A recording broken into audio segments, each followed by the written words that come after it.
শুনলে অবাক হবেন, রাগ নিয়ন্ত্রণের জন্য কিন্তু কুরআন ও হাদিসে দারুণ কিছু সহজ উপায় বলা হয়েছে।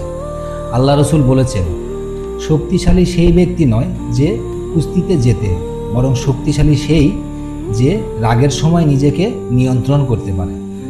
আপনি যদি কোনো কারণে রেগে যান, তাহলে এই 3টি কাজ করবেন।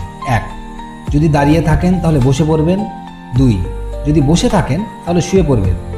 3, সম্ভব হলে অজু করুন, কারণ রাগ শয়তানের আগুন থেকে আসে, আর পানি হলো আল্লাহ তাআলার নিয়ামত, তাই পানি আগুনকে নিভিয়ে দেয়।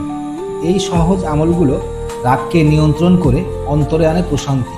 তাহলে আর দেরি কিসের? আজ থেকেই শুরু হোক রাগ নিয়ন্ত্রণের এই আমল। এমন সংক্ষিপ্ত ইসলামিক রিমাইন্ডার পেতে এখনই সাবস্ক্রাইব করে বেল আইকনটি চেপে দিন।